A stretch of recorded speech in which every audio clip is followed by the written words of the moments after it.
I'm Peri-Urban. I'm Director of Comparative Urban Studies here at the Wilson Center, and I have one very brief, very pleasant task, which is to introduce Caroline Cajato, who is the chair of the session today, and will be making the other introductions.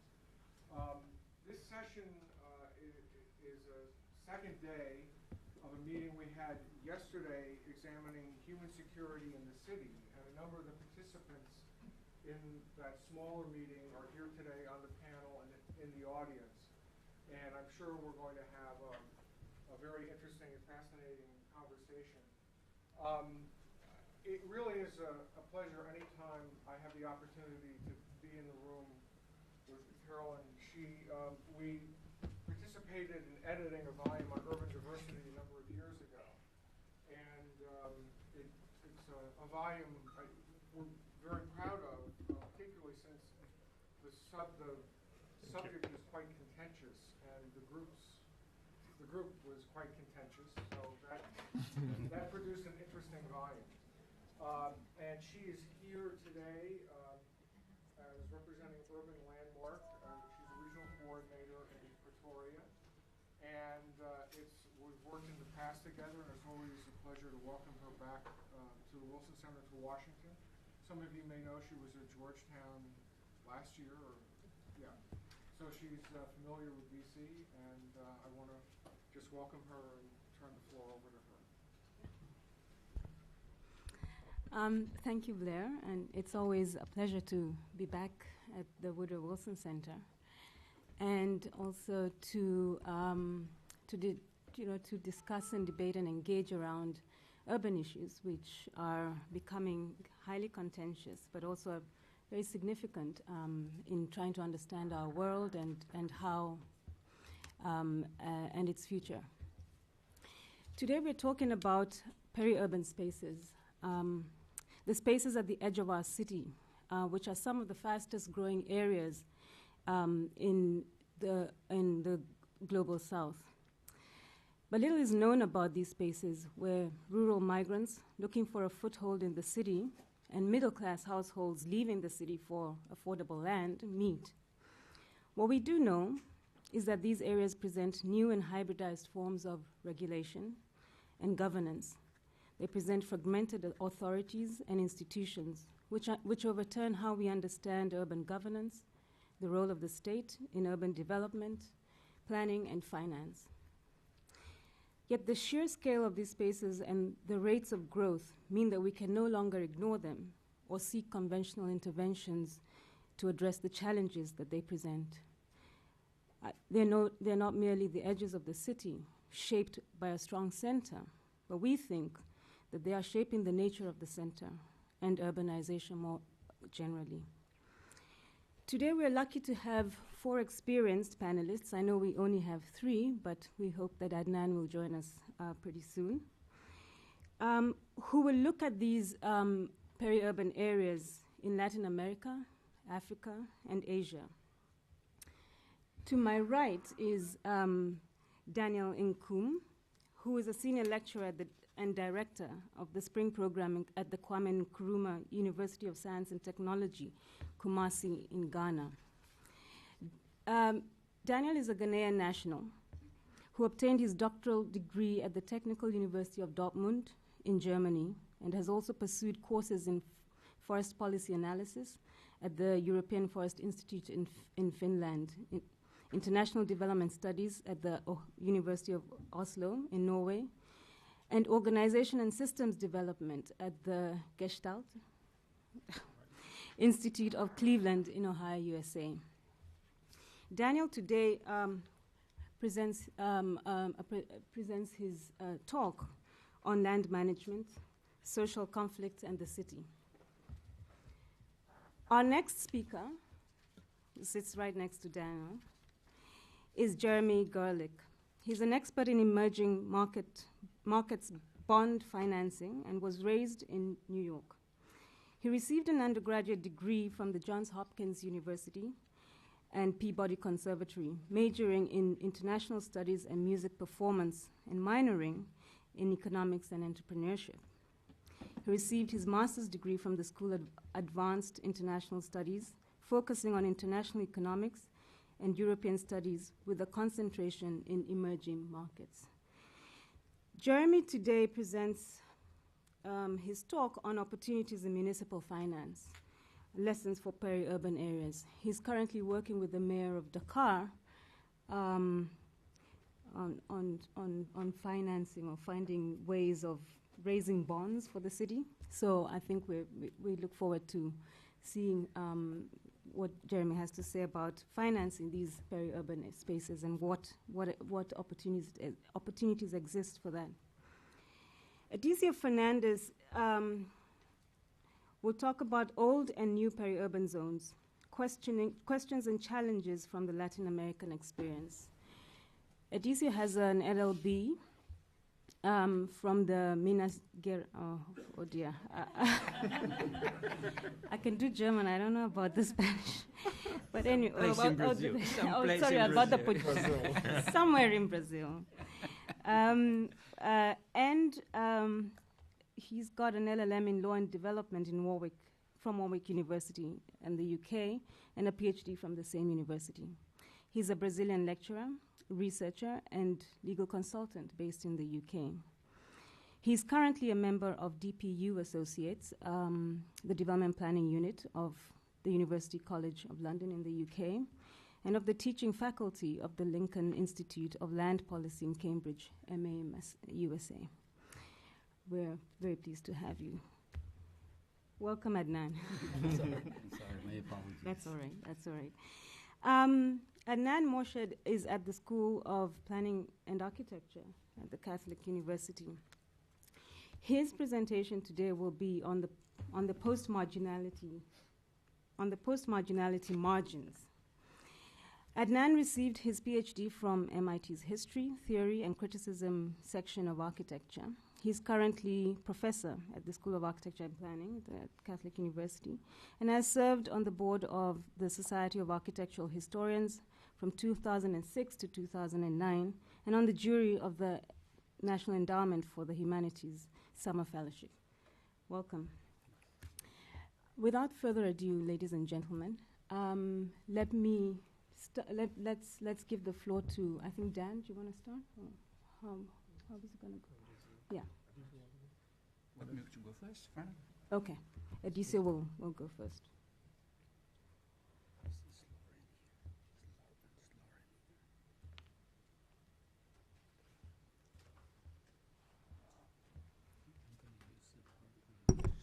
Yes, so good morning. I'd like to thank Caroline and the Woodrow Wilson Institute. It's a pleasure to be back here discussing one of the most interesting topics of the more recent agenda on urban studies, policymaking, and urban management throughout Latin America, which is the emergence of a new wave of urban development, no longer around capital cities or the traditional metropolitan regions, but this time around the smaller cities, middle-sized cities, and even small cities, right? So the phenomenon of the formation and proliferation of peri-urban zones is not a recent phenomenon in Latin America, although there's a new development. But I find it always interesting to look at Latin America exactly because it's a more consolidated, established process of urbanization, because it can shed light on more recent, processes taking place in Africa, Asia, the Middle East, and even in Eastern European countries. So what I'll be presenting to you is these two movements of one same overall pattern of urban development in Latin America. Traditionally, the formation of peri-urban zones around, capital cities, metropolitan regions, and more recently, new forms of peri-urban zones being formed, being identified in other parts of the countries. As a result of both movements, in fact, certainly we have very dynamic areas, very vibrant communities, but it needs to be said that the overall development model determining the expansion of urban development in the periphery is highly unsustainable in social, political, economic, as well as fiscal terms. So there is a widespread crisis of land governance in old and new peri-urban zones, and my argument is that we urgently need to conceive and implement an integrated land governance framework to tackle the problems resulting from this kind of urban development. I mean, what do I call the older peri-urban zones? I mean, as you know, urbanization has long consolidated in Latin America. We are talking about 80% of people living in urban areas. In Brazil, it's 84% of people living in urban areas. And this has long been a process of metropolitanization. In many cases, only a primary metropolitan region. In other cases, several metropolitan regions, usually around capital cities. But the pattern has been the same, one of profound social-spatial segregation. So what we see throughout Latin America is that the main cities, they combine an enormous housing deficit with also a staggering number of vacant service land, as well as a gigantic stock of either empty, abandoned, or underutilized properties, be they public or private. I mean, in the case of Brazil, for example, we have a housing deficit of 6.5 million units, but at the same time, we have almost 5.5 million vacant built properties.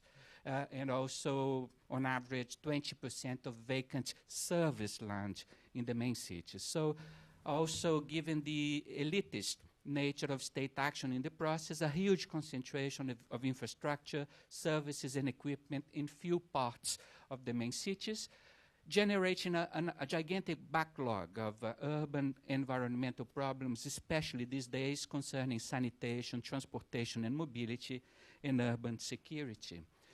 It should be stressed that urban development historically has basically meant the same as informal development. Informality is structural. It's not just an exception. It's not marginal. It is the main way the main Latin American cities have been formed. And unlike the US, where one associates the notion of suburbs with the middle and upper classes, in the Latin American experience, most informal settlements were developed in the periphery of the main cities. You do come across more centrally located informal settlements, which is the case of the favelas in many Brazilian cities, but as a rule, informal settlement has taken place in the periphery of the main cities. And also, combined, I mean, the processes of informal development, they have provided more and better opportunities of access to land and housing to the urban poor than the public policies and official markets combined. It should be stressed that they have played a fundamental role in enabling the poor to have access to land and housing in the main areas. So generating highly dynamic areas, vibrant communities, but again, a widespread problem of lack of security of tenure and high environmental, social, political, and economic costs, right? So what we've seen over the last 20 years or so in the main urban areas throughout Latin America is that there has been a process of increasing commodification. So capitalist production in the post-industrial period not only takes place in the city, but it's also the capitalist production of the city. The growth of the construction sector, both informally and formally, is breaking all sorts of records. We have figures indicating internationally that over the last 50 years, more houses were built than in the 5,000 years before, right? So the number of houses being built, especially through informal processes, is staggering, and there's a growing penetration of national and global land and property capital markets, leading to all sorts of increasing land, property, and rental values in the main cities in Latin America. Many old centers have systematically been losing population, but there has been a process of further peripherization of the poor. Even the more recent favelas no longer take place or are developed in central areas. Even the more recent favelas can only be established in the periphery of the main cities these days. So, and another recent development is that for the first time, the rich and the poor are disputing the space in the periphery because of the proliferation of gated communities. So very often you come across these two new forms of development, informal development in the periphery plus gated communities disputing the same space. So the eviction game is back. I mean, eviction is something that we associated with the 70s and early 80s in Latin America, but the numbers are very shocking at the moment. I mean, be it eviction by landowners, eviction by the public authorities, usually within the context of large-scale projects, infrastructure development, sports events such as the World Cup and the Olympic Games, urban renewal programs, or be it eviction by the market, as a result of the gentrification of more central areas. Regularization programs of informal settlements have also fomented, increasing land prices leading to eviction by the market.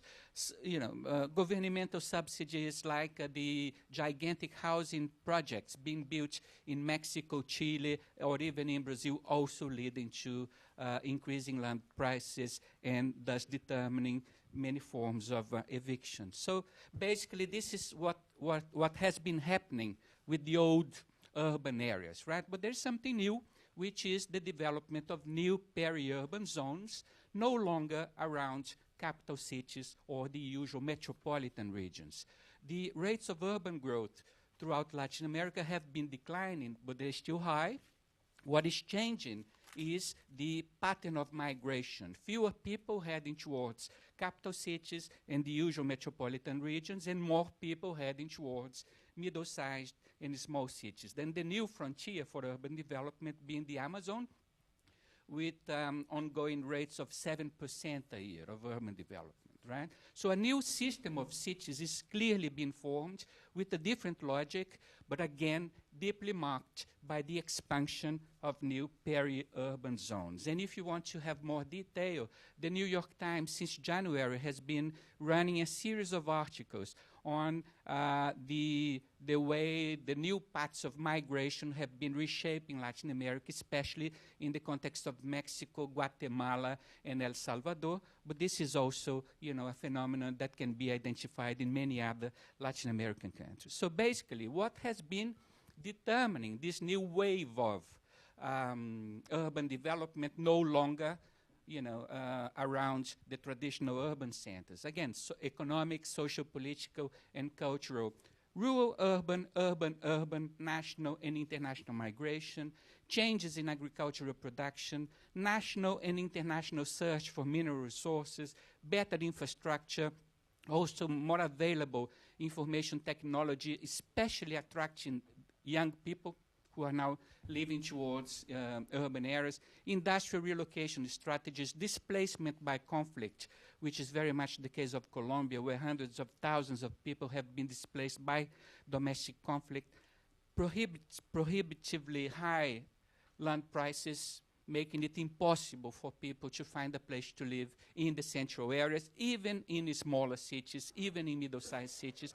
Money laundering seems to have been a significant factor in many of the cases, although it needs to be further discussed. And almost to finish, there have been growing disputes over the use of land. I mean, affecting water reservoirs, natural vegetation, green belts, the encroaching of farming land, determining higher costs of food production, the impact of infrastructure projects such as airports and others, land grabbing of all sorts, a widespread acquisition of coastal land, unlicensed industrial activities. So this, has been a very serious process that has been identified in many Latin American countries, generating all sorts of negative implications. But what needs to be said is that, again, this new process is also essentially informal, if not illegal, right? Largely, these new forms of peri-urban development,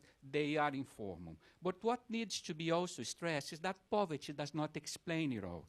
The rates of informal development have been higher than the rates of urban development, as well as the rates of poverty growth. So one cannot explain the whole process of informality only by referring to poverty.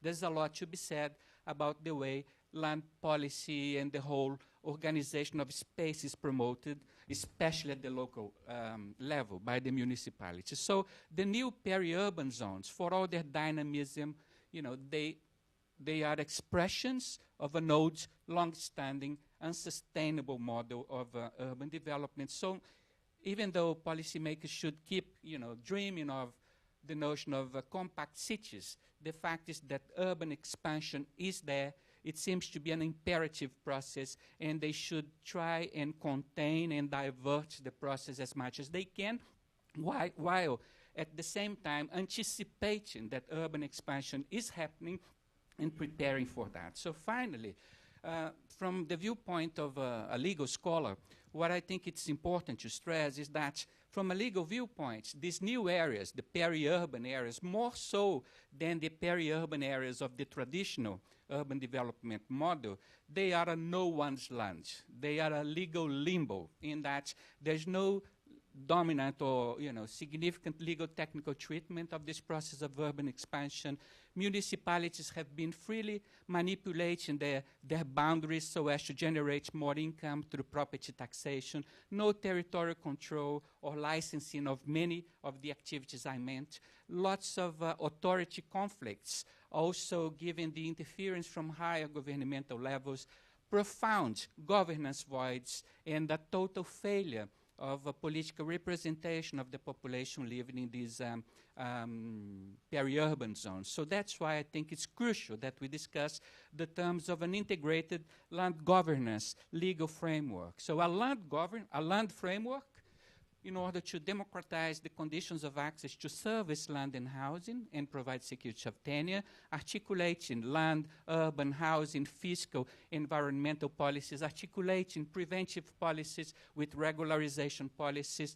Rural policies also are fundamental, to be articulated together with urban policies. There has been in many places, especially in Colombia and in Brazil, a revival of urban planning, albeit on a different base, a more participatory approach and a more a sharper understanding of planning, not only as a form of regulation, but as a form of inducing some of the market movements. And finally, also in a combined manner, a governance framework, a land framework as well as a governance framework.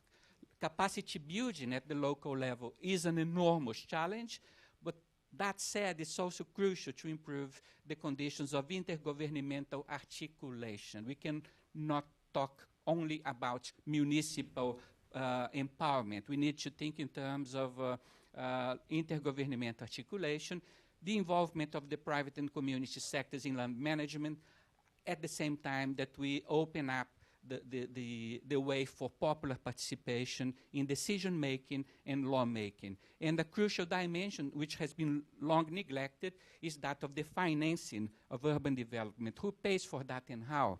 So how to improve conditions of taxation with other forms of capture of land surplus value. So finally, my point is that the new peri-urban areas, as much as the old ones, they require a new social-political pact to recognize the positive dimensions of this process, the vibrancy of the communities, the dynamism of these processes, but at the same time to minimize all the negative implications, to promote better conditions of social-spatial integration and a fairer distribution of the costs and benefits of urban development. This is what, in the context of Latin America, has been increasingly called the right to the city. There is a growing social-political mobilization calling for the materialization of this notion of the right to the city, which is very much, a legal institution expression of this social-political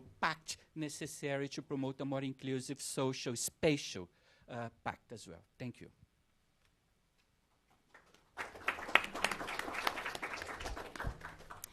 Thanks very much, Odysseus. I think I'll call Jeremy to make his presentation.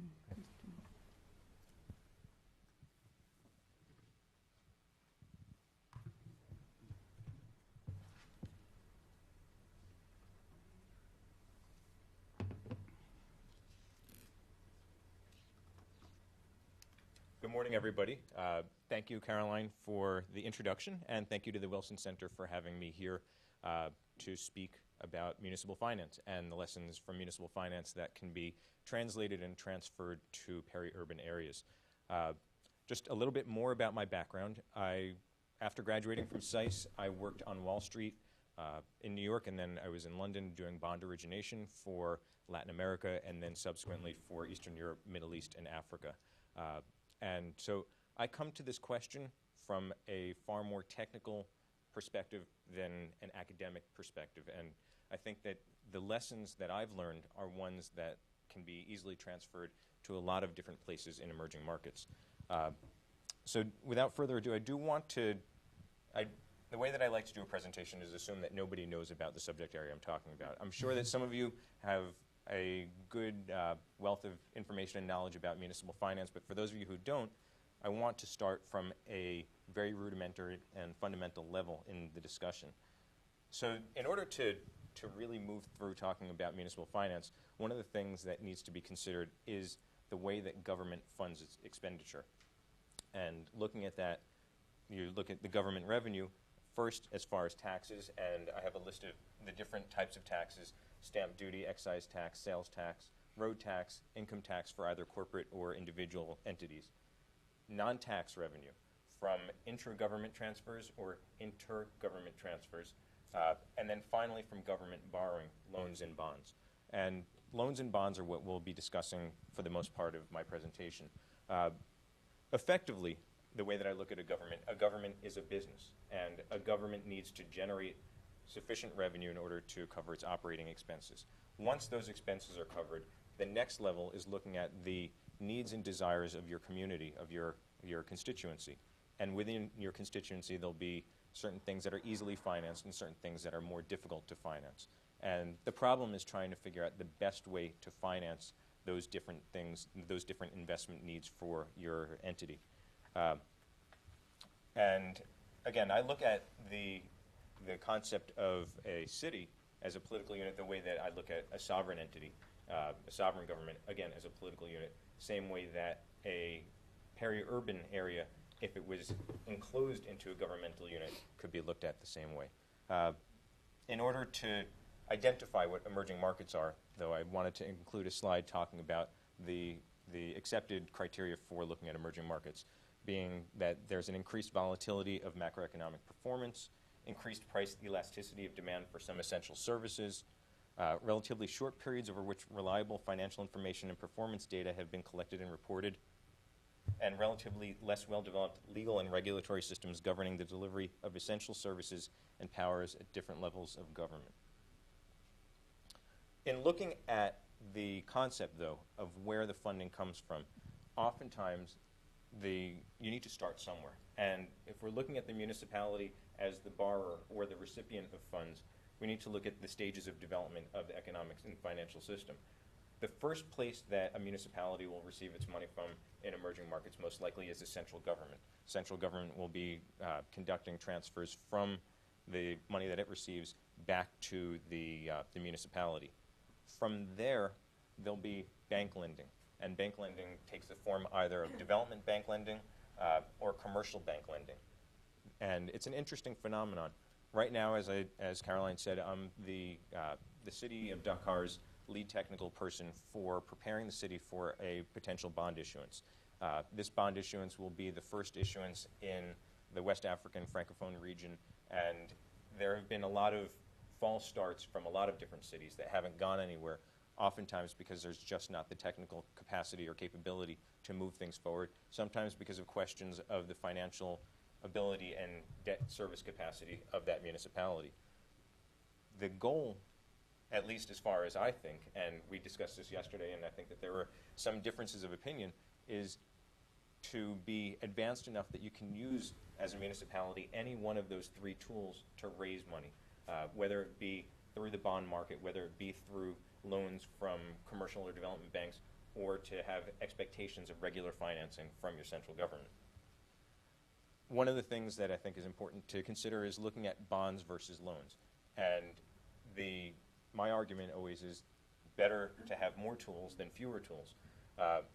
Loans are are financial instruments that are originated within a bank and are often bilateral loans between the bank as the lender and the municipality as the borrower. Whereas bonds are much more contingent on the demand and appetite of the entire investor pool. Interest rates are, as far as a bond, are far more dependent on the creditworthiness of the issuer, whereas loans depend on commercial lending rates. Maturities, as far as bonds are concerned, often are much longer and can match the useful life of specific projects, whereas loans have shorter maturities, and collateral is often required for loans, whereas not required for bonds. Problems with bonds, though, are that they're high cost, especially for first-time issuers. There is also a perception that there's an incredible amount of risk for emerging markets countries and for municipalities or political units within those countries even more so. And that most significantly, there's often a very volatile market with extremely limited liquidity. So if you look at the liquidity issue, there are problems for the issuer. They're not going to necessarily be able to place their bond, and once the bond is placed in the primary market, there's very limited trading on the secondary market. Nonetheless, with all of that said, there's been an explosion of bond issuance, particularly in West Africa. And again, my experiences, while I've had them in Latin America, Africa, Middle East, and Eastern Europe, I want to focus on Western Europe because that's where I have the most recent data. If you look in 2011, there's been a tremendous increase in the amount of state issuance. And that's because of the fact that states are recognizing that using the bond market, using debt capital markets as a source for finding revenue is actually a good and useful tool, and it's often better than looking to some of the other opportunities where the states can, where central governments can find money. Again, this is going to be the launch by the city of Dakar will be the first launch of any West African Francophone city, and it's going to be an exciting launch because it hopefully will allow a method for other leading cities to replicate that same process. But what I wanted to discuss today is not necessarily municipal finance within cities, but to talk about some of the transferable byproducts from cities to peri-urban areas. In the work that I'm doing with the city, I'm finding that the city doesn't have a strategic or long-term business plan. And I think that that's an endemic problem for many emerging market cities.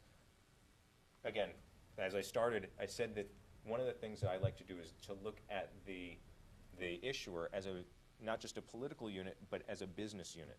And it's imperative to have a business plan or a long-term plan to be able to envision where you want your municipality to go. This is absolutely, in my opinion, a transferable byproduct of the bond issuance process that can go on to peri-urban areas. The development of a strategic plan where you have an identification of goals and initiatives, you have stakeholder support, and you have public participation that includes the voice of the urban poor is critical in order to encourage proper development of some of these peri-urban areas, at least in a time when these peri-urban areas are growing so rapidly. Another important transferable byproduct is the capacity building within municipal departments. We're working right now in Dakar not only on preparing for the bond launch, but in preparing the departments for an appropriate bond launch. Planning department needs to be more ready to do things. The urban management department, who actually executes a lot of the ideas that the planning department has, and most important, the financial department, needs to be ready and needs to have an understanding of debt capacity and what the debt capacity of the city is, and how to be able to predict accurately and effectively where the debt service capacity is. Again, this is something that will be a little more difficult, in my opinion, from the peri-urban perspective because the peri-urban areas are not organized into a collective unit. And in looking at finance and looking at the business unit model, there's not one identified leader who is the signatory who represents that peri-urban area. There's not one entity who will be taking out that loan or who will have the responsibility of the timely repayment of the bond. A third and important transferable byproduct is the financial capacity of the political unit. Identification of revenue sources is important, as is the predictability of the ongoing revenue sources. To know that the unit can afford to pay today is wonderful. But if you're looking at a 10-year bond or a 10-year loan, it's not just a matter of looking at that first year or looking at the first few years. It's looking at it over the lifetime of the maturity of that financial product. And without looking at the long-term vision and the long-term growth that's called for in the strategic plan, it's hard to be able to accurately predict what your revenue will be, and as a result, to predict what your debt capacity will be. And a fourth and important byproduct of the process, which I'm particularly excited by, is the objective ratings process. Even though there's been a lot of questions in recent years over whether the Moody's and the Standard & Poor's of the world are doing their job accurately and effectively, if there have been so many problems with their ratings, nonetheless, using an international ratings firm to look at the status, progress, the future of a political unit is so important to be able to identify the way that a city or a political unit is performing, and particularly to be able to compare with other units within that same peer group. As I said, this will be the first bond launch in West Africa, or in Francophone West Africa. So the question is, who are the peers? And to use a local ratings firm would give a very skewed picture. Instead, using an international ratings firm that can look at the performance in Latin America, look at the performance in Southeast Asia, in other areas, other emerging markets areas, there's an opportunity to look at the strengths and weaknesses of the political unit. And one of the things that we've been particularly successful with is partnering with other international organizations that are effective in trying to bring things forward and actually executing on ideas. There's a task force within the World Bank who will help with the implementation of the ideas that are identified through the objective rating. So again, what I wanted to make sure to stress this morning was that while my experience is in municipal bond launch and bond origination, there are a lot of opportunities within the world of municipal finance that the lessons that are given can be transferred to peri-urban areas. I think that there's an opportunity here as peri-urban areas are growing and taking on different forms, as my fellow panelists have said.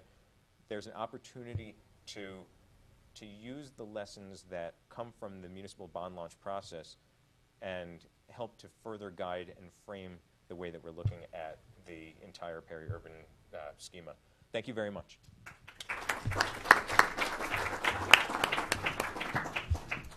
Thanks very much, Jeremy.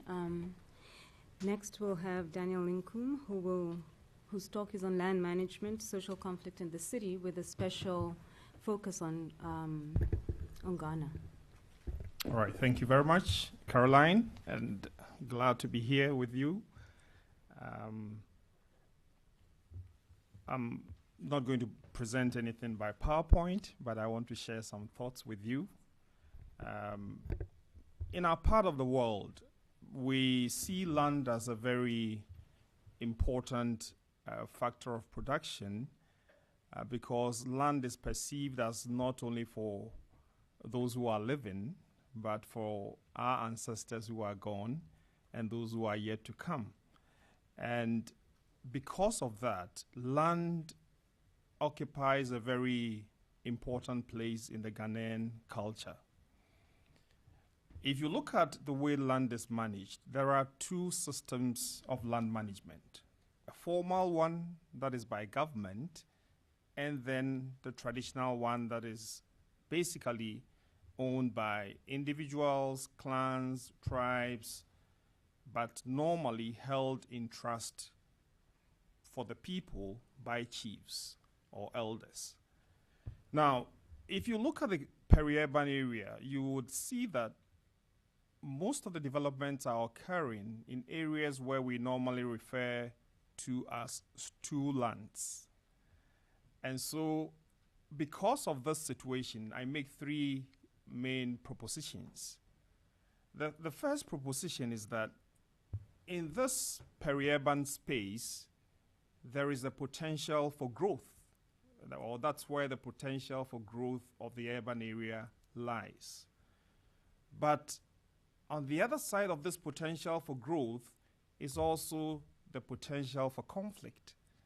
And as a result of that, there is the need for detailed research to see how one can manage this kind of conflict to allow citizens to be able to express their livelihood, whether it's in farming or in construction or whatever. So the first point is that peri-urban areas are potentials for growth, but at the same time they are potentials for conflict. Conflicts in terms of disputed land ownership structures. Sometimes there are double allocation processes. There is always issues between the private and public sectors. There are issues of contested demarcations. I remember my great-grandfather, before he died, took me to his property and said, look, that's the end of your property. You see the big tree there? So what happens when tomorrow the tree is not there? So,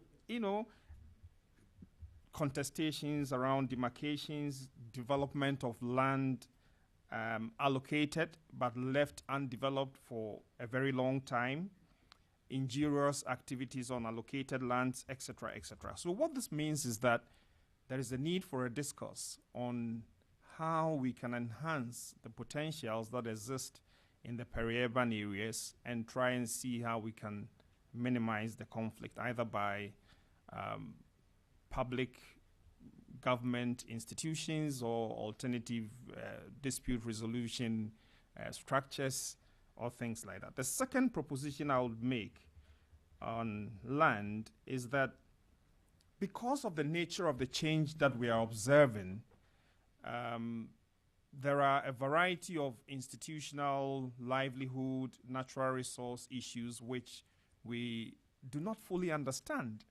The change is so rapid and to some extent unexpected that we seem not to be prepared to be able to handle the space between the rural and the urban area. What this means is that there are implications for issues of safety, there are implications for issues of sustainability, food production, water resources, etc., etc. And these are critical issues that one needs to look at if we can guarantee the future of the urban system. And then my third proposition is that because of the pluralistic nature of land management, there is a big challenge to the old paradigm of governance, that is the public sector. And we don't seem to have an answer to the kind of mix of management systems that will allow this dualistic and pluralistic nature of land management to proceed in order to deliver benefits to the urban areas. What do all these things mean? In terms of policy, I think there are three critical issues that I would want to focus on. The first one talks about new, and my colleague talked about those things, new approaches to the urban space. And when I talk about new approaches to the urban space, we're talking about who, for example, defines the urban space, who has legitimacy, who determines what the boundary issues are, who allocates resources. And all of these are nagging questions that one has to resolve in the peri-urban interface. The second policy issue has to do with the role of stakeholders.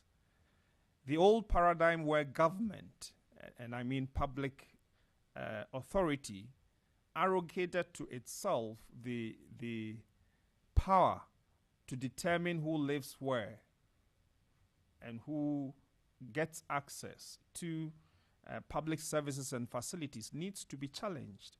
And I think that other stakeholders should be given space to be able to participate in what is going on in the peri-urban interface. And this morning as we walked to this place, I was discussing with my colleague and he was telling me about the vision of the mayor of Dakar, trying to say that, look, I'm going to get off all the street hawkers. I want to make sure the city is clean. And we allocate them. And I said, that's interesting. I would want to come to Dakar and see the day he will be successful. I think we have to wait for a millennium.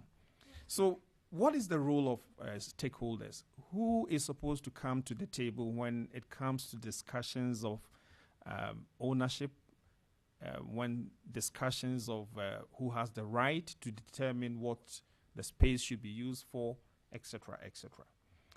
And then my third policy intervention has to do with planning education, because I believe that the mindset with which we conceptualize the city determines the outcomes.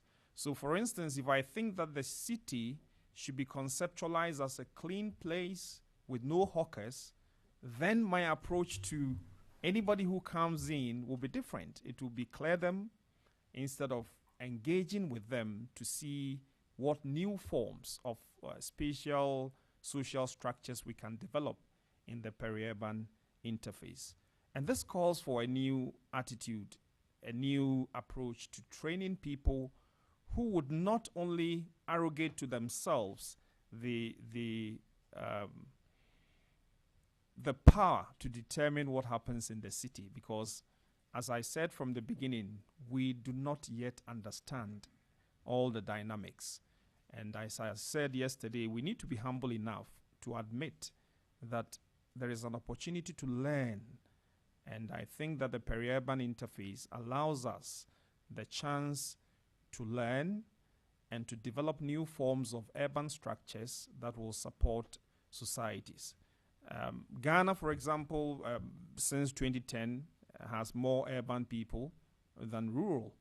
And so this phenomenon, especially in secondary cities, will continue to develop as we find in many other West African cities.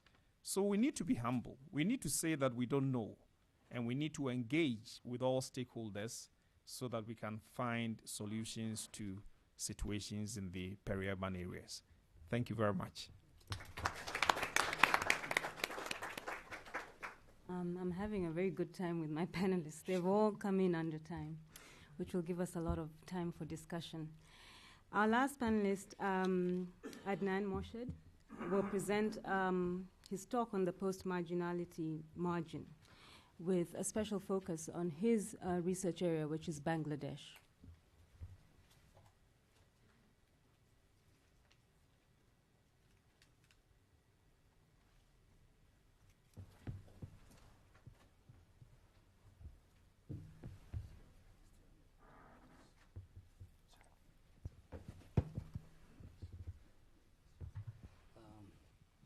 Thank you very much.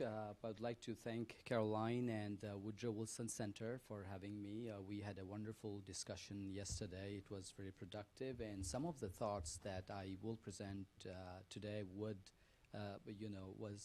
generated yesterday. But in general, I'd like to tell you a little bit about my background. I'm an architect and urban planner, and currently I'm working on a book project called Dhaka Delirium. So my alluringly called Dhaka Delirium. I wanted to share with you my Bangladesh sort of experience, and I'll be primarily talking about Dhaka, but how it affects peri-urban areas and how the sort of the destiny of peri-urban areas are intertwined inseparably with the megacity, the capital of Bangladesh, Dhaka. The way I have prepared my presentation, I'm not going to tax your brain too much. You have pretty much know the kind of the typical urban scenarios of third world cities, 30 to 50% urban population live in slum areas. You can cite Dhaka, Mumbai, Karachi. 30 to 50% people live in urban slum areas in abject conditions. So let me start here. First, Dhaka is within Bangladesh. Dhaka is seen as a dream factory. People just go toward Dhaka and in search of employment and in search of better lives. 85% of migration within the country is rural to urban, 85%.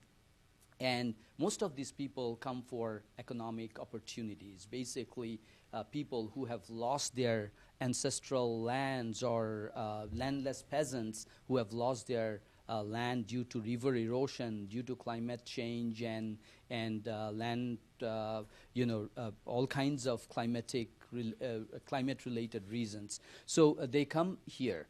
Dhaka is a classic example of a primate city, which means is that Dhaka's population is more, almost double than the population of next three cities combined. So it's a one-city country. The other cities are somewhere there, but it's the city that everybody gravitates to.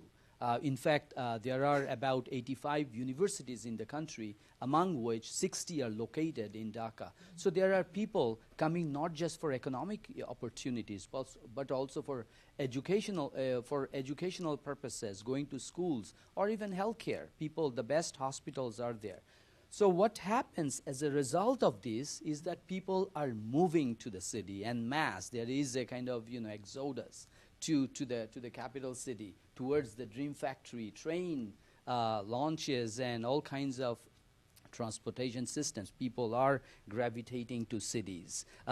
Just to give you a number, about more than 500,000 people come to the capital city each year. So you can imagine the kind of the population explosion in a decade. The country has been predominantly agrarian.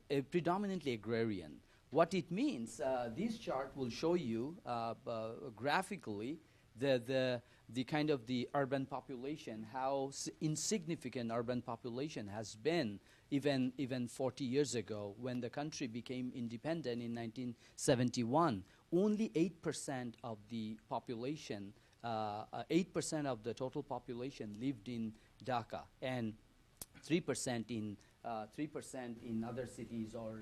So this will show you the kinds of these disproportionate distribution of population in urban areas and rural areas. These will basically just to show you that in the 1980s and 1990s, all of a sudden, the urbanization began with an accelerated pace. All of a sudden, this agrarian mindset collided with hyper-urbanization toward the late 20th century. Why? Because of number of reasons. One being cities became industrialization, a lot of opportunities in the cities, and also RMG, ready-made garments. In particular, ready-made garments brought a lot of rural women to cities. For example, in Dhaka, about 20% of the population are workers, laborers working in ready-made garment industries in peri-urban regions, the industrial belts surrounding the city. So what it means, this explosive growth, this tremendous growth of the primate city it has tremendous effect on peri-urban regions. It's basically sort of cannibalizing peri-urban areas that were formerly kind of backwater places, and so peri-urban areas are co-opted within the scope of the primate city, but without much thought on how to incorporate these cities within the legal jurisdiction of the city corporation. So there is a tremendous chaos in how to govern in terms of land governance, in terms of land use planning, sort of transportation, and all kinds of issues. There are complete chaos, and the growth is just in some ways very lopsided, if you will. So this is just to show you, this is a kind of one part of Dhaka. And so this is extreme affluence, upper middle class, and just next to it, across the lake, this is one of the largest cities. It's the sort of the Dharabi of Dhaka. You know Dharabi in Mumbai. This is Dharabi of Dhaka, Karail slum, about more than 100,000 people living in that slum. So this is one effect of this massive number of people coming to cities. But what happens to peripheral regions? What happens to the margin? What happens to the peri-urban regions?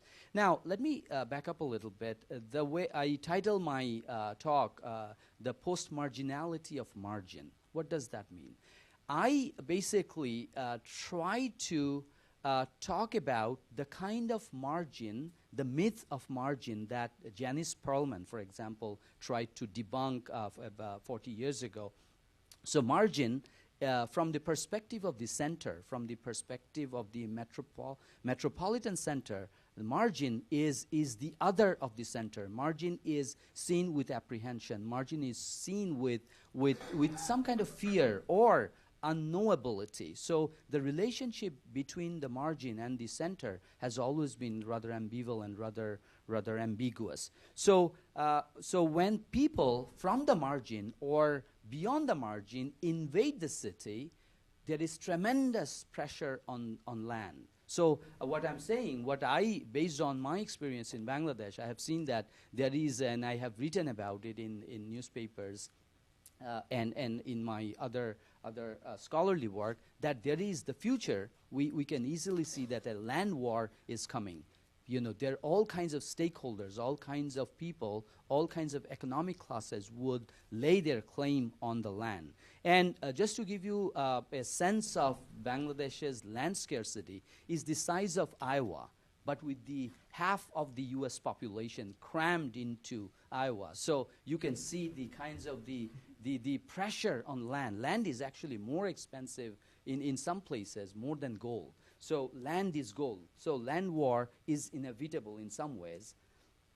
I wanted to just show you some haunting images. This is a former peri-urban area, outskirts of Dhaka, about, let's say, 30 kilometers away, and formerly agricultural land and well-knit village communities, sort of semi-rural communities doing their things. But now, all of a sudden, because of the land pressure, lands are co-opted. And in some ways, this is the archetypal postmodern landscape where the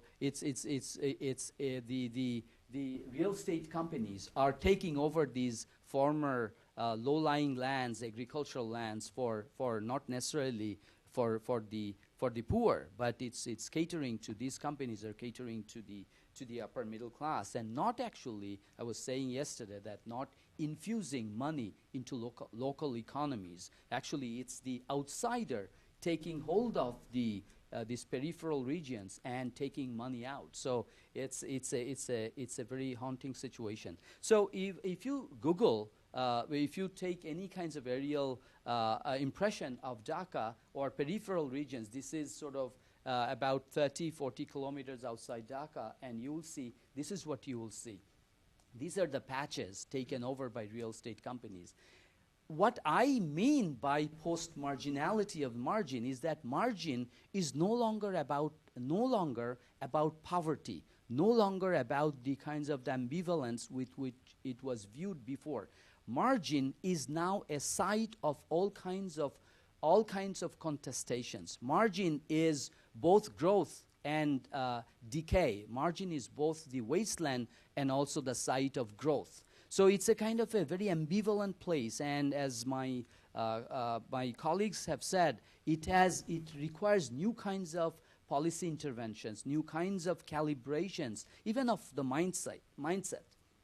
I was talking about this yesterday, that Sultan Grand City, and if you look at the image, it actually looks like Las Vegas in some ways, and the same peri-urban regions, you also get to see these kinds of images, slums, bulldozed, and so these kinds of conflicting situations occur simultaneously in peri-urban regions, and how do we really sort of, what kind of interventions are warranted? That's an open question. Again, just to show you that these kinds of housing estates are mushrooming. At the same time, the sort of the slums are also mushrooming. We see growth. We see growth, landfilling, reclaimed lands, these kinds of housing estates growing in reclaimed lands, and at the same time we see the kind of the poverty. Here, I just wanted to show you some visuals of extreme disparity. The Shanty County, the Orange County, same kinds of development in peri-urban regions. But it's not just about housing, though. Peri-urban regions have become sites of industrialization, not necessarily always with good effect. For example, in the case of Dhaka, if you go today to Dhaka from the airplane, you will see that entire city is actually cordoned off by brick fields. Brick fields making bricks. Why? Because there is a tremendous construction boom in the primate city. So the peri-urban regions have been seen by the center as sites for resource extraction. For example, these brick fields, just to give you some numbers, brick fields contribute 1% to the country's GDP, but it also contributes 39% of the primate city's pollution. And also, it's also because of the kinds of the effect of temperature in the sort of brick fields, it kills the surrounding agricultural lands. So yes, growth, it contributes to GDP, but it's also destroying the environment. And how do we actually intervene at the crucial juncture of growth and the environment? Again, land grabbing. Land grabbing has become a social epidemic. The rich, the politically influential people, the political mafia, if you will, they are grabbing lands, especially in peri-urban regions, all of a sudden, because of the price hike. So these have become a kind of politically troubling and environmentally problematic social epidemic. Brick fields, as I was saying, these are the brick fields that sort of cordon off the city, and peri-urban regions have become the site for brick fields and boats carrying bricks. And so my point here is that peri-urban regions, while accommodating growth, but they are also, rather unfortunately, being seen by the center as sites for resource extraction, as sites, as service sites, really. So here you can see that brick fields taking bricks to the city. But where do the sort of fuel for the brick fields come from? Forests, trees. So deforestation, as the city unsustainably grows, it also creates deforestation. So there is far-reaching influence of unsustainable growth of cities. Again, these also the peri-urban regions. The water I talk about how the rivers are being not as resources, rather as dumping ground for industrial waste and effluents. And land grabbing, rivers are encroached upon. And here, a kind of a paradigmatic example of how industries are dumping their effluents to rivers. I don't want to give you any sort of very specific. I want to leave you with some broader thoughts. The future is urban. In a country like Bangladesh or many other African countries, Nigeria or India, many other countries in the south, future is urban. In fact, let me just tell you this, that by 2030, among the top 20 megacities of the world, 12 will be in Asia. And among those 12, 5 will be in South Asia. And Dhaka is one of them, including Mumbai and Karachi. So we really have to think about this future that will be urban. So develop sustainable urbanization policies. That's crucial. Decentralize the dream and develop mid-sized cities. I have been advocating, and in fact, about 3 months ago, one of the mid-sized cities, the popularly elected mayor of that mid-sized cities, about 40 kilometers outside Dhaka, invited a group of planners, including me, to present a vision not guided by the primate city, but a development model, a model for the future that would be somehow organic to that mid-sized city. And I was quite fascinated by that vision of the mayor. So developing mid-sized cities and somehow slowing down the flow of people toward the primate city would be crucial. And it would be crucial not just for the primate cities or also for mid-sized cities, but it also, the process will ensure human security, food security, water security, environmental security. Think about it, the unsustainable growth of cities that will demand brick fields around the city will actually kill the agricultural low-lying land, water bodies around in the country. So how do you ensure that a planning strategy that will also will take into consideration the crucial intersection between development and environmental stewardship? So capacity building, it kind of, the word kind of fascinates me. We toss around the word capacity building, but I think it would be very important to focus on problem-specific capacity building of local governments. It should be specific to the problem, not just just fiduciary capacity building, but also capacity building in terms of thinking big, thinking in terms of your own resources. So in that sense, I think capacity building would be very, very important.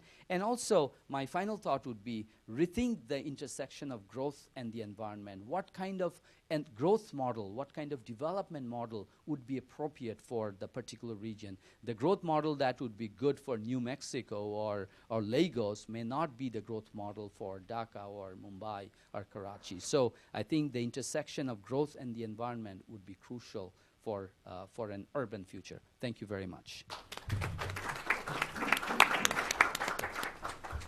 Thank you very much, Adnan, and all our panelists who have all come in under time, giving us a lot of some time to discuss this very critical issue around the new urban spaces, these peri-urban spaces.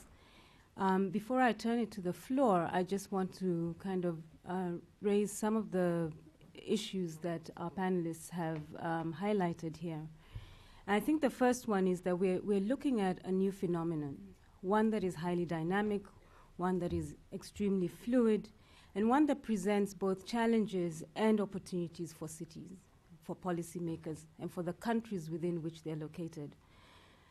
The second issue that our panelists raised is around questions around urban governance, and regulation, particularly without a dominant authority in these areas. The state is often present in these areas, not completely absent, but it's present alongside other local authorities, other customary or traditional authorities, even sometimes gang networks, etc. And how do we intervene in a space where there is no dominant authority? Who do we speak to? Who do we target as the agent of change? The third, of course, is how these areas are being financed. I mean, oftentimes they're outside of city boundaries. The city doesn't want to have anything to do with them, or city finances are so stretched that they can't think about provision of services in these areas. They can't, I mean, Jeremy's presentation sort of raises the issue around how in a sophisticated market you could probably raise funds, but for a city, for places that they don't have institutions, that have no authority, how do we finance these areas so that they are sustainable?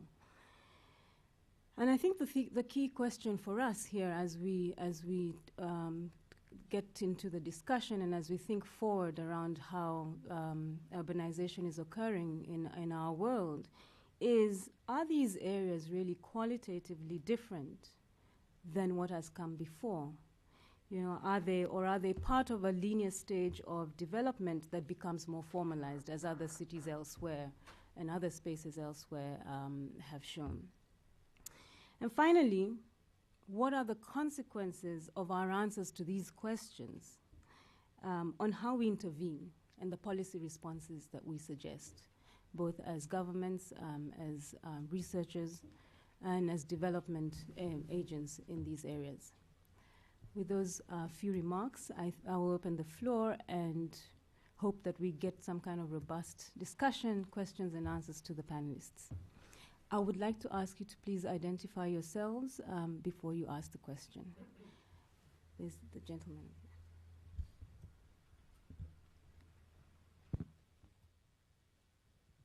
Hello, my name is David Baxter, and I'm involved in international. Hi, my name is David Baxter. I'm involved in international development. One of the central issues that I've seen in Africa specifically are land ownership rights, and that's a big issue in peri-urban areas, and I think many of the speakers touched on that, because essentially if people have disputes over land and ownership, they're not going to make any investments in that land. And, you know, as a person who, if I want to build something, I'm not going to build it there if it's not my own land. If I want to build a factory as an investor, I'm not going to build it there if it doesn't belong to me. What do we I just wanted to throw to the panel the question, what are the trends that are being seen in peri-urban areas to promote land ownership and to ensure that people do have actual claims to the land before development takes place? Because you could also have land grabs, as we saw, etc., happening. That's my question. I think we'll take a few questions and then get the panelists to respond.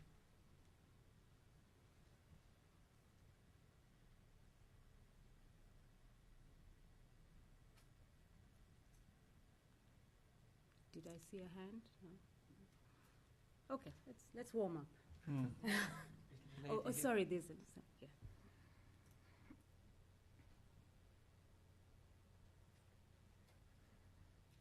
Joe Nelson, American University. This is a question based on experience from 30 or 40 years ago. At that time, great concern about the growth of dominant cities, primary cities, very strong interest in how to encourage medium and small cities, very much along the lines of our last speaker. I'm caricaturing somewhat, but over the next several decades, a sense that medium city strategies really weren't being very effective. So one of my questions is to Adesa Fernandez. The current growth of small and medium cities strongly affected by earlier medium city policies, or more an outgrowth of the increasing penetration of various aspects of development throughout the countryside? Possible lessons for other regions, but also a question of what is to be learned from experience with medium city strategies that might possibly be stimulating or informative for how to deal with peri-urban areas.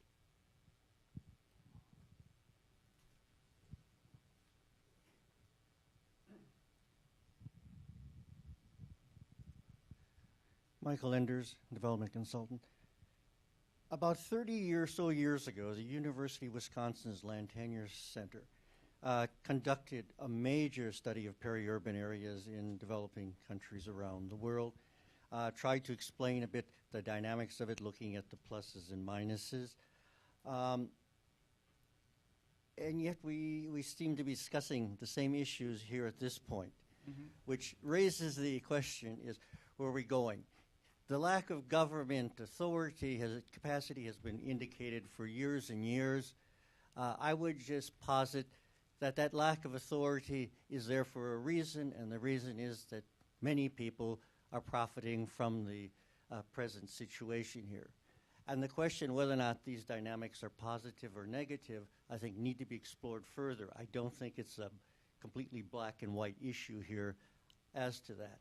And I think we need to focus more on the dynamics of the peri-urban areas rather than just looking at this problem or that problem, because there's a whole system that's been in place for years. It's expanding, it's growing larger, it may be evolving into some new characteristics, but nonetheless, it is something that has been around for quite a period of time. Thanks. I think I'll allow the panelists to respond to that, and then we'll take another round of questions. Adisa, do you want to start?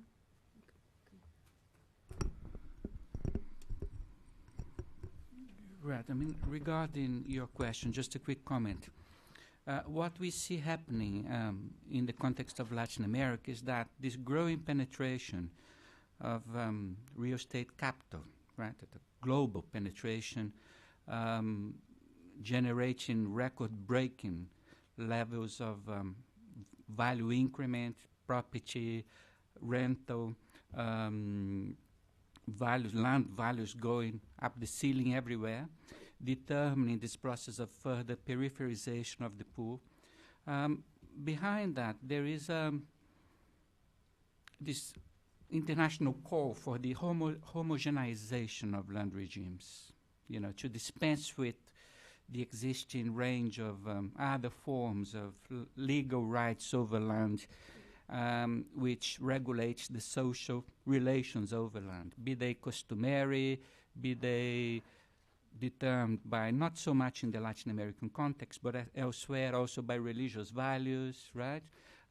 Be they tribal or, so there's a strong call for this kind of homogenization of the legal regimes. And also in the context of the regularization of informal settlements, right? So you have a combination of policies, many of them supported by international organizations, favoring land demarcation, land registration, titling. But it seems that there's just one acceptable legal right to be considered, which is individual freehold. So there's this imposition of individual freehold as being the one and the best or the, most suitable legal rights to be considered for the harmonization of land markets and regimes. And this has led not only to a total disregard, to historical, cultural, social, religious values, different values attributed by different groups of people to land and the way they establish social relationships around land, collective, not family-oriented, or, with those other sorts of values, not only the notion of property as a commodity, but also a set of land values, right? And this has also been identified in many cases as being one of the main factors determining gentrification, eviction by the market. So that's why we see that in the context of the regularization of informal settlements, more and more, as well as providing security of tenure, many programs are now also concerned about how to guarantee the permanence of the communities on the regularized, legalized, upgraded land.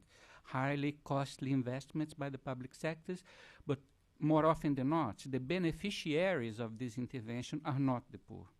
And that, to a significant extent, has to do with the kind of legal right imposed on them. This, the Hernando de Soto School of land titling, this total failure to understand that you have a set of legal political options to be considered that range from individual freehold to collective freehold to leasehold, both individually and collectively. The importance of rental housing, this is crucial, hasn't been taken on board as a significant element of a housing policy. So much as I accept that we need to do whatever can be done in terms of organizing the land system as well as better conditions of land administration, this doesn't mean that there's just one kind of legal right over the land, freehold, right? I mean, you look at the UK, 90% of the people don't have individual freehold. they have leaseholds. So why can't we also accept that in the context of developing countries, you have a range of forms of land occupation and ownership and other forms of risk. So I think we have to be careful with this discussion, because it leads to this imposition of a given form of legal right over the land, which is not always the best or the most suitable one from the viewpoint of the permanence of the communities on the land, right? And I fully accept that we are repeating the same discussion again. It's in the Latin American context, it's very much a second wave of urban development, but basically marked by the same pattern of social spatial segregation, peripherization of the poor. The state authorities have had a crucial role in that, either by acting or by failing to act.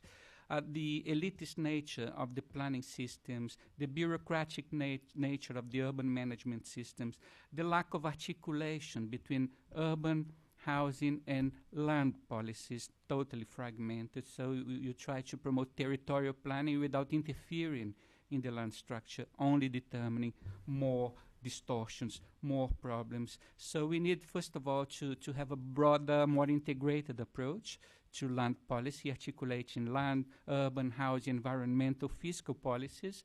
But also we have to discuss the governance aspects of that. And one question, going back to your question on the middle-sized cities which are now growing, and even the small ones throughout Latin America, it's largely unplanned as such, right?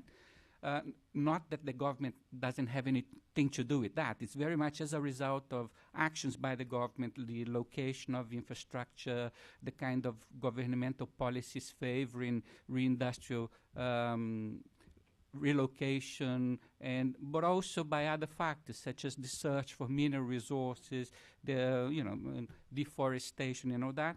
But I think one challenge that comes out of this new wave of urban development, largely informal, also around the smaller and middle-sized cities, is that we no longer believe so strongly that the decentralization of the decision-making process is the one and all, solution to that. I mean, people are now taking it with a pinch of salt. This emphasis on municipal government, on the empowerment of municipal administration has been the best way to tackle this problem.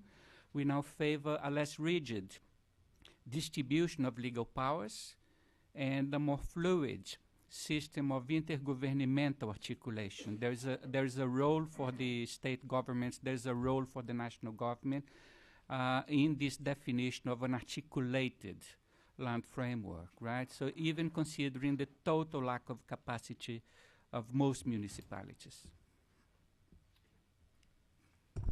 I just want to respond on Professor Nelson's question as well, talking about medium and small-sized cities. The difference between medium and small-sized cities and the peri-urban areas from a financial perspective is that question of a lack of authority, the question of who is engendered with the responsibility or the right to enter into a long-term obligation for that peri-urban area. It's not the central government and it's not the municipal government. It's often very hard to track where the revenue is coming in from or to do any sort of accurate prediction or projection. And the other problem is that where a smaller, medium-sized city will have a central authority or a decision-making body that often doesn't exist for a peri-urban area. So with the lack of a comprehensive vision, it's difficult to identify the appropriate investment project that would need to be funded through some sort of either auto-financing, self-financing, or external financing. Thank you. I think I would want to comment on the two issues raised. One relating to land titling and the other one relating to whether this is new at all. I think it's quite true that if you provide titles to land for people, there's the potential to be able to do quite a number of things. But I think for me the key question is to check with what assumptions we come to this conclusion.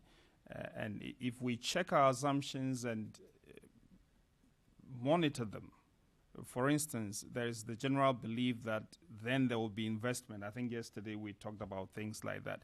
Once you give somebody the title, there's a tendency for the person to invest in so many economic and productive ventures, etc., etc. But I think we need to go back and check our assumptions. Is the data showing us that this is actually happening? And unfortunately, this is not the case. So the key point for me is to make sure that we check our assumptions. The second aspect is that my colleague talked about, for example, if you look at housing, sometimes we jump to conclusions without even examining the kind of delivery mechanisms that bring about housing, for instance. I remember a discussion we had 2 years ago where we were trying to look at the issue of land values and the values of properties and all that. And a colleague who came from Germany was arguing that, we need to use the rate of depreciation for calculating the value of land. I said, no, that's not right in the case of Ghana because we do incremental housing. I built my house for over 18 years, and every year the value increases. So for you to use depreciation, it's wrong. It's a wrong premise. So I think that we need to constantly interrogate the underlying assumptions with which we do some of the calculations and we transport for us to pick. Then on the question of whether this is new, I think that if we said that this is new, it would be simply academic suicide. But I think we don't understand the dynamics.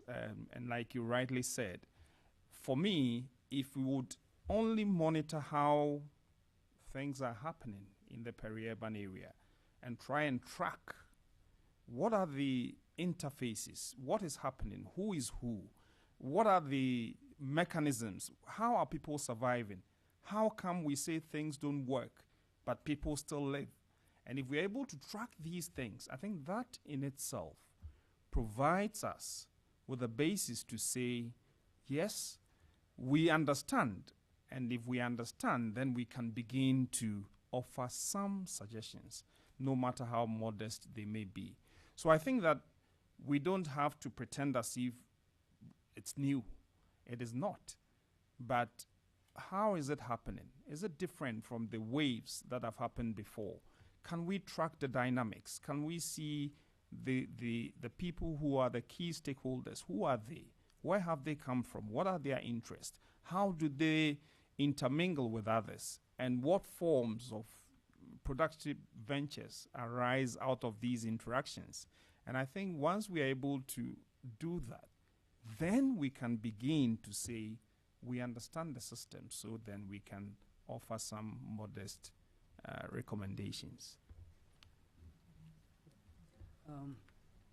So I think we have covered pretty much everything about why mid-sized cities haven't grown or what's the current discourse and so on. But I would actually like to focus on Bangladesh to explain why mid-sized cities in Bangladesh have not grown or have not developed. I identify a number of forces or number of shortcomings. One, the most crucial is the centralization of political power. And the primate city becomes so much affiliated with the political power and consolidation of political power that any kinds of distribution of power in other areas of the country becomes politically untenable. So it also the problem is also related to a perceptual problem that growth happens if you are in the center of political power. If you are in that region, you will make it. So I think there is a kind of a pervasive perceptual problem that kind of impedes the growth of other cities. So it's that consolidation of political power and perceptual problem. This other issue is the lack of communication infrastructure. So what it happens is that pretty much the communication infrastructure surround the primate city, even from the north to south. If you want to go from the north to south, you'll actually have to go via the capital city. There is no direct route. So there is a kind of this, by means of the communication network that kind of haphazardly grown over the years, in the past 20 years or so, it kind of natural propensity is to gravitate to the capital city. I think that's one crucial problem. The other is what I would call the illusion of the power of local governments. There has been a lot of political discussion, there has been a lot of political debates about how to empower the local government. It's a dominant political discourse without much actual implementation and content. So the illusion, lately a kind of a change has been transpiring, which is the kind of the non-political election platform for the mayor.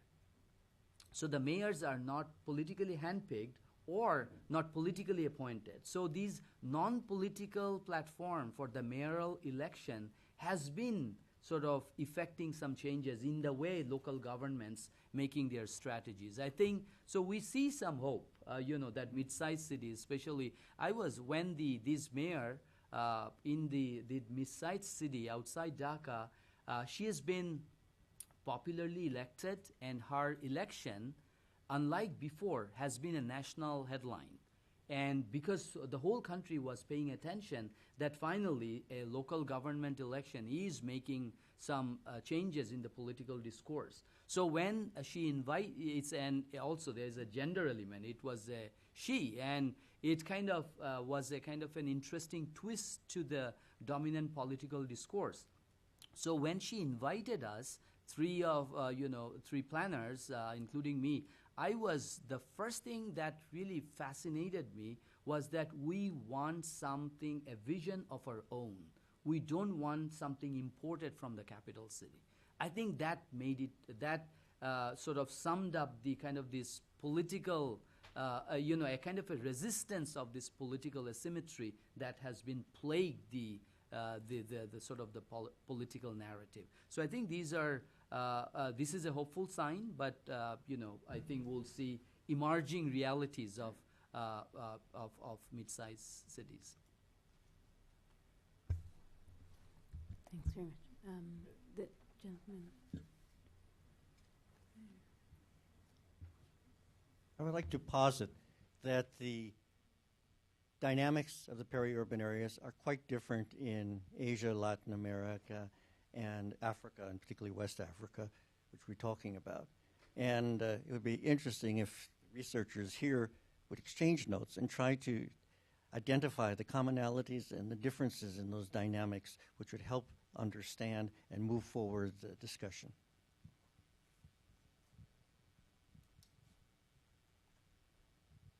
Do we have any questions? Yes, Patricia. Patricia?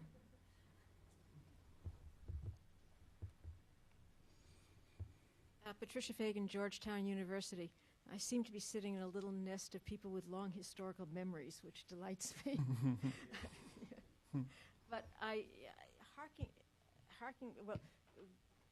back to what Joe Nelson said about urban planning, or the wisdom of urban planning some 30 years ago, and Michael, I don't know, about the land tenure studies of marginal areas, peri-urban areas, I forget what they were called then,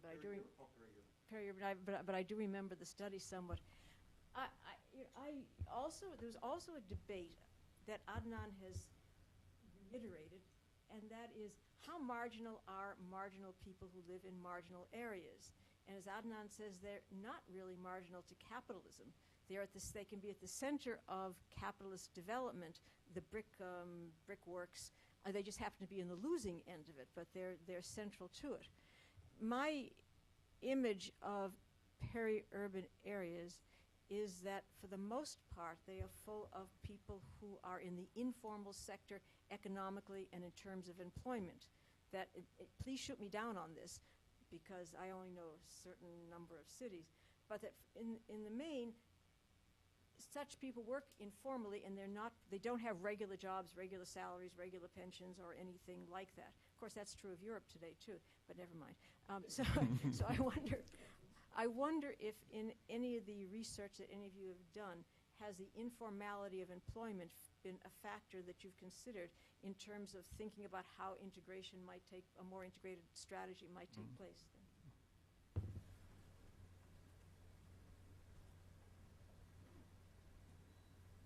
Thanks.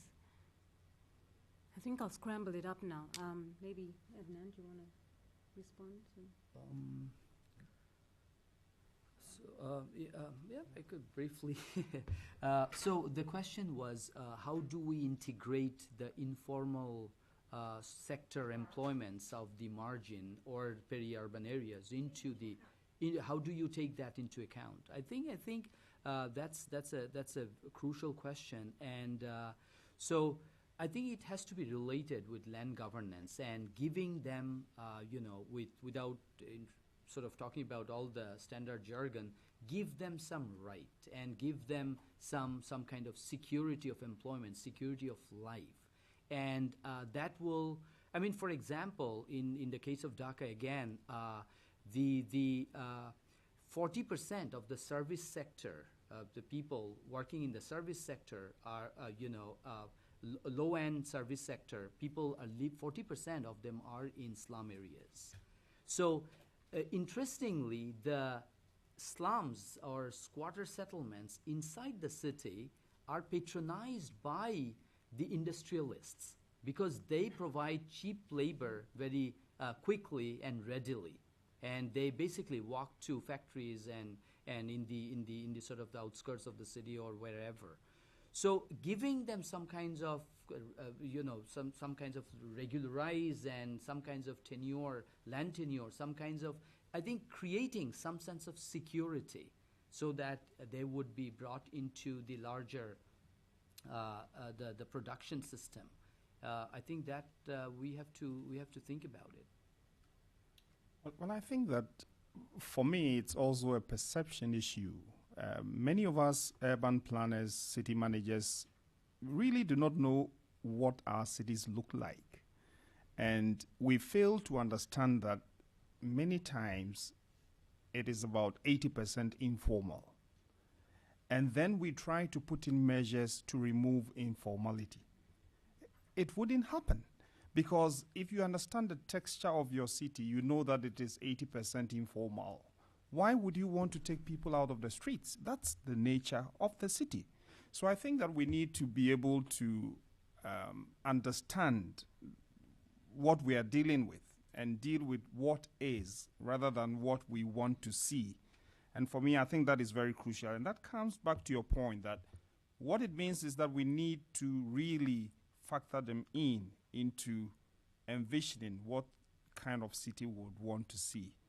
But unfortunately, I mean, I was discussing with my colleague as we walked towards this place. In the city of Accra, which is the capital, in Kumasi, there's a terminology in our local language which translates as, leave it to boil, it will cool down. You know, we try removing street hawkers, 1 month, 2 months, good action. They'll just look at you, sometimes even with the military, and then after 2 months, they come back to the streets. So I think we need to understand the texture of our cities. And if we begin to appreciate that it is informal, then we begin to ask ourselves, how can we then incorporate these informal operators so that we can have a vision of the city with them and not without them? And I think the second point I wanted to make is that sometimes there is the assumption that we have to formalize the informal. But who tells us that when we formalize the informal, it will give us the picture that we want to see? So I think it goes back to the kind of assumptions that we hold, which we do not check. Is it always the case that when the city becomes formal, everything becomes okay and we live happily ever after? Or is it possible that we can allow informality to allow us to express ourselves? So I think these are key issues that we need to grapple with. But I obviously believe that we need to take them into account. And I think that an additional way potentially to take them into account is, and this is what I'm working on specifically right now in Dakar, is to engage, and this is within a city, but I think that this is a transferable idea, to engage the urban poor in the dialogue on strategic planning. To just take a top-down approach and to assume that the mayor or that the local political leaders sitting in a room will necessarily know what the needs and demands are for the informal sector is not truly representative. And the best way to get that, to get to the crux of it, would be not only to have these high-level approaches, but to find ways to incorporate them, implicate them in the decision-making, and to make them feel like they have an ongoing role in the dialogue. Right. In the Latin American context, and especially considering the most consolidated, more established informal settlements, this relationship between informal housing and informal work is no longer that clear, right? I mean, we have very interesting data suggesting, as I mentioned before, that the rates of informal development have been higher than the rates of urban development and the rates of poverty growth.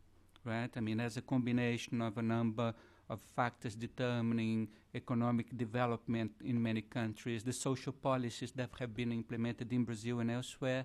So you have a new socio-economic configuration in many countries, but the land problem remains. So if you look at the socio-economic profile of people living in the more central, more established, more consolidated informal settlements, you see that quite a lot of them do have formal jobs, right? Many of them, university lecturers, civil servants, and all that, who can't afford to live legally in central areas in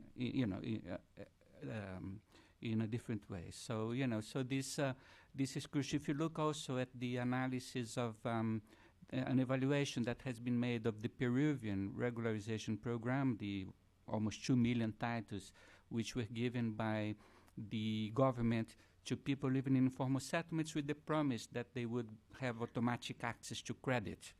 And the findings clearly show that there's no clear link or between titling and access to credit, especially in order to offer the property as collateral and all that. But there has a link between formal jobs and access to credit. And a lot of people living in informal settlements did have formal jobs. So they had access to credit, not because they had land titles, but because they had a job. So, only to show that there's more to informal development than poverty, right? And that's why we have to tackle the existing conditions of the land administration system as a whole. So going back to your question, I think African, Asian, Middle Eastern cities should look at Latin America because, we are them tomorrow in many ways, right? So again, some experiences are more sophisticated, some countries are more integrated into the broader global economy than others. But deep down, all the new peri-urbans, they are very much reflections of the same process of land development. They are expressions of a market-led, informally and formally market-led development in which the state authorities have had a major role indirectly, directly, by acting, by failing to act. So if we are to choose one aspect that should be discussed and understood in Africa, in Asia, in the Middle East, is the importance of land for this equation, and to articulate land policy with housing policies, with economic policies, with environmental policies, instead of the traditional fragmented approach. And also the importance of a legal institutional framework to deal with that. So basically, two main concepts: the notion of property rights, what it means, who has it, and who has the power to intervene in the domain of property rights, be they private, public, or communal, customary, or religious, or whatever. And on the other hand, who has this power? Is it the local level, the regional level, the national level? What kind of articulation mechanisms? How does the private sector participate in that? How can we involve the community sector? How can we enable also a higher degree of popular participation, including in the allocation of public resources, the participatory budgeting processes implemented in so many cities. So this combination of land and governance, this land governance framework is perhaps the main lesson that Latin America has to offer to African, Asian, and Middle Eastern countries, I think. Do we have any other questions?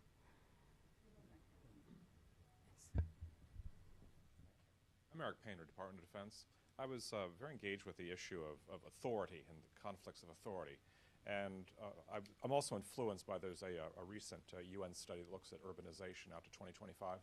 And I think it claims that there'll be like 38 megacities by 2025. But can any of you envision a situation where a megacity or dominant city or a primate city gains a functional autonomy from the national government, or where a situation where you have national and municipal authority kind of commingled, or if a city will come to dominate the country as a whole? The gentleman. I'm Andre Herzog from the World Bank Institute. I think adding to your point that it's important to make clear the difference between the regions, I think also for the table to explore the difference between the stages of urbanization. I think that's really important. I mean, Latin America, as you were saying, with 80% urbanized region, Brazil 84, compared to South Asia, which levels are much lesser, 30 and 40%. I mean, there are different patterns and trends that you can see.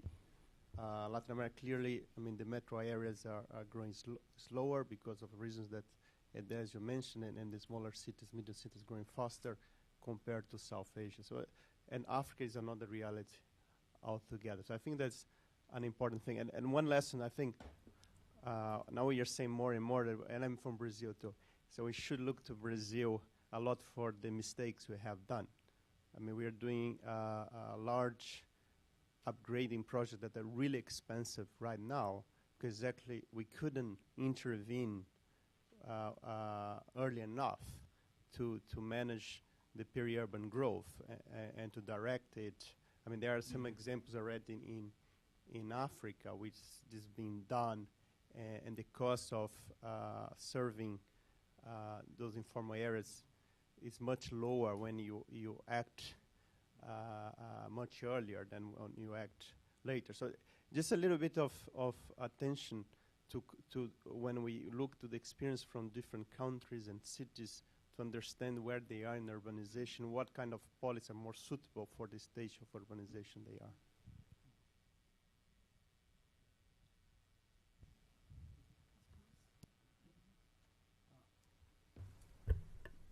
I'm half Brazilian by means of my beginning my dissertation on Brasilia, which I gave up after 4 months because of all kinds of issues.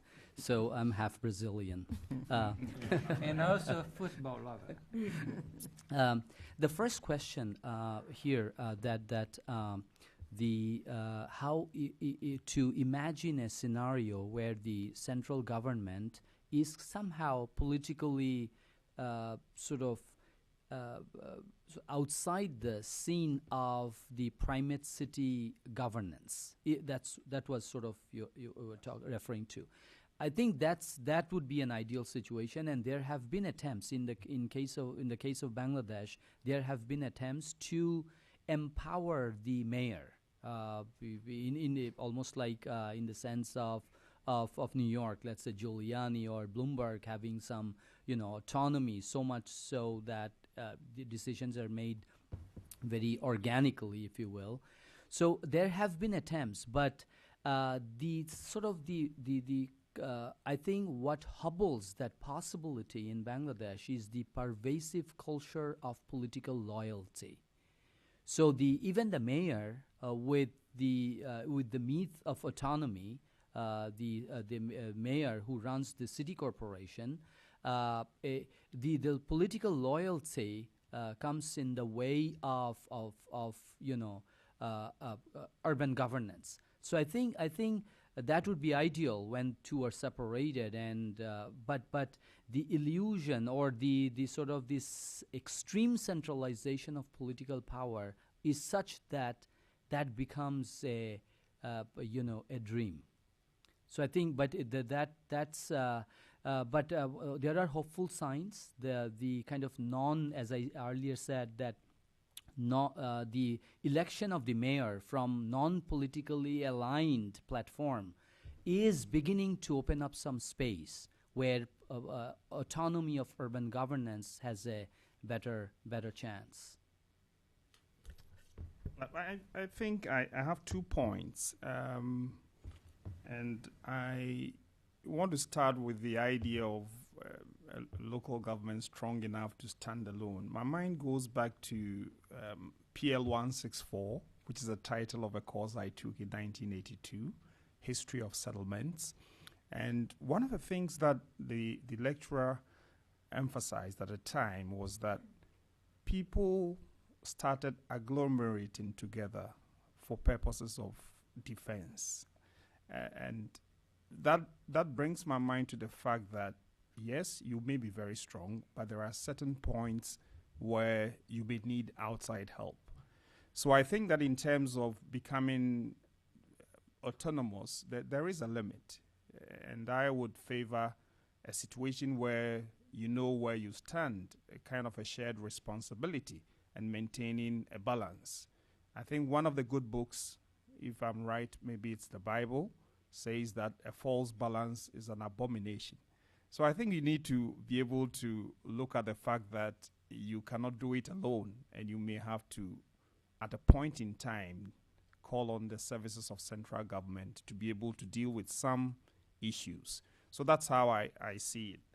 And then I believe that we may experiment with it, but I wouldn't want my city to be the one that starts with that experiment.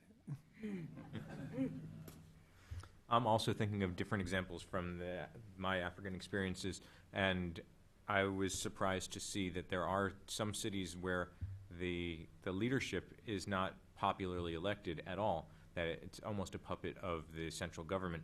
When I took a study tour to Douala to learn about the Cameroonian experience as far as bond issuance, they issued a bond in 2005 that was technically correct, but had led to a number of problems for the municipal officials who were participating. Some of them, I think, are still in jail today, 7 years later. And it showed me that the idea of having the central government being so pervasively involved in the activities of the city, for a lot of reasons, was not ideal. From a financial perspective, it would require the unwinding of certain constructs within a lot of the African countries. For example, Nigeria has over, I think, 24 different sub-sovereign states, not cities but states, and those states, when they issue bonds, and I think 60 or 70% of them have successfully issued bonds, all of those bonds are directly guaranteed by the central government, which means that the central government has an enormous role in looking to make sure even that the bond issuance is something that those lesser entities can afford as far as a debt service capacity. So I see that as being a stumbling block in really encouraging an autonomous city.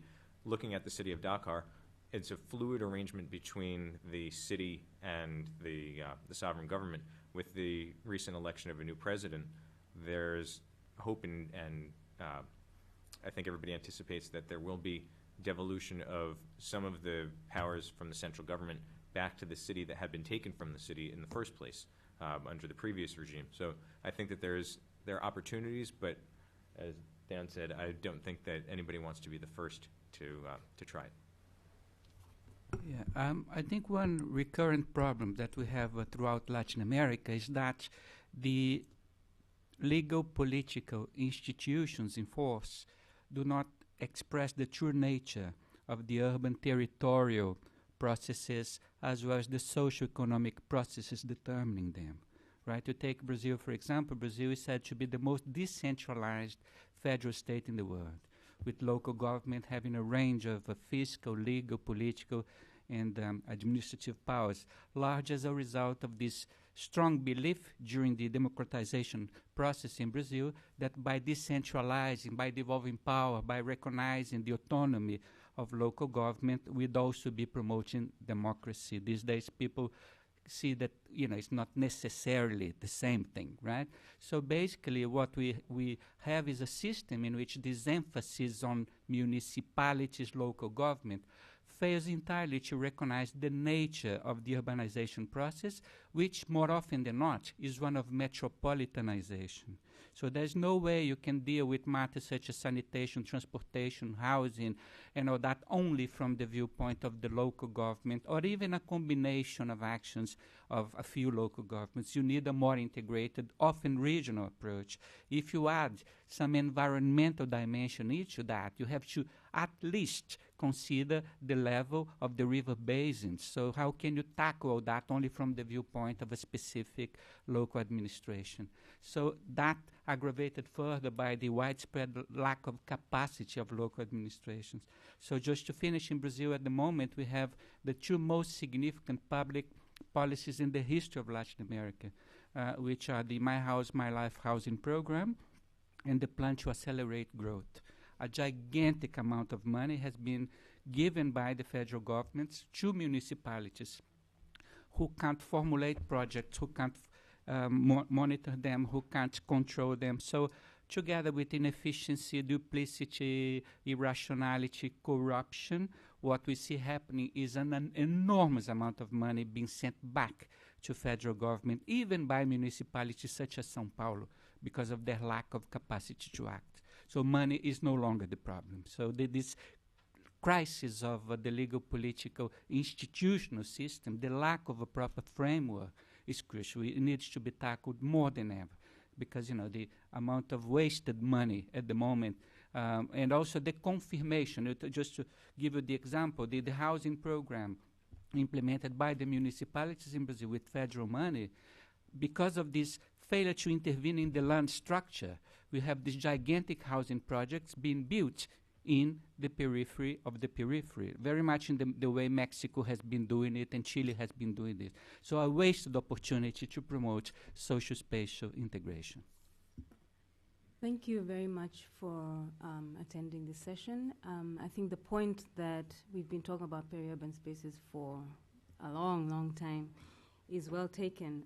But like discussions around slums, the informal sector, we thought that these were all anomalies that were going to eventually be transformed into a formal city. And I think what we're seeing right now is a scale and a rate of growth that really has turned on its head what we understand as the city. These are the cities. Cities are the informal sector. They're the slums. They're the peri-urban spaces. And I think, again, the point is well taken that we need to understand across these continents how these different dynamics are playing out and what kinds of interventions we need to address some of the challenges they pose. I want to ask you to join me in thanking our panelists. And perhaps Blair, our host, will say goodbye. Well, I want to thank everybody for coming, and just in response to the observations that we need research, we need a discussion among regions. That's exactly what this group has been about, and we hope that we'll be able to continue it, and we'll let everybody here know what the next steps are as we take them. So thank you for coming.